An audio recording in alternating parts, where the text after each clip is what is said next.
Kimse sor. Tamam.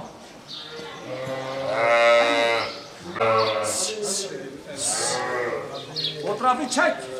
Baba kırına.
Lafı aşırı.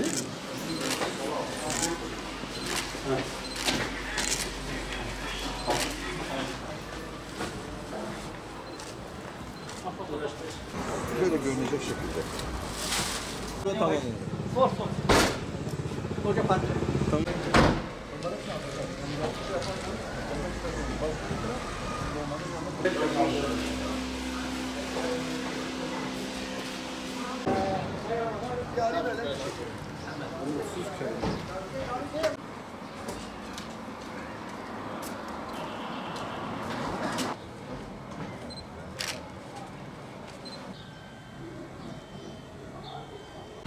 Selamünaleyküm. Kurban etimizi, Kayseri'nde kurban etimizi sizlere ulaştırmaya geldik. Allah bizden razı olsun.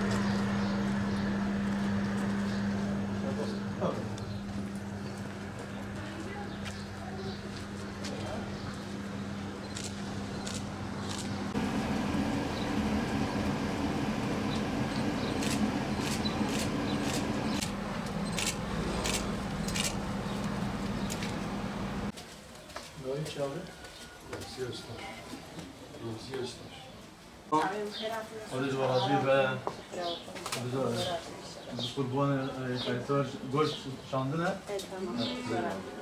Böyle inşallah. Batman Umut Kervanı olarak 2023 yılı kurban faaliyetlerimizde kurbanınız umut olsun temasıyla bu yılda muhtaç ailelerimiz için bütün kardeşlerimizle inşallah bir çaba içerisine girdik. Hayırseverlerimizden aldığımız vekalet doğrultusunda kurbanlarımızı mezbanede, hijyen ortamda, sağlıklı ve usta kesicilerle kurbanlarımızı kestik. Kesim aşamasında kurbanlarımızı soğuk hava depolarına koyduk. Bir gün dinlendirdikten sonra tekrar üye ve gönüllerimizle 2'şer kiloluk paketlerle parçalama ve paketleme işlemleri gerçekleştirdikten sonra şoklama depolarımıza gönderdik.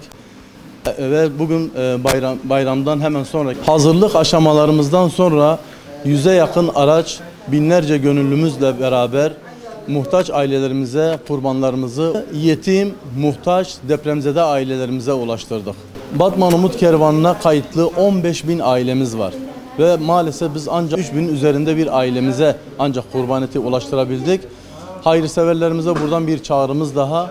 Umut Kervanı olarak yılın 12 ayı 365 günü muhtaç ailelerimizin yanındayız. Siz hayırseverlerden gelecek her türlü yardımı ailelerimize ulaştırmak için hizmet etmeye devam ediyoruz. Rabbim hepinizden razı olsun, hayırlarınızı kabul etsin.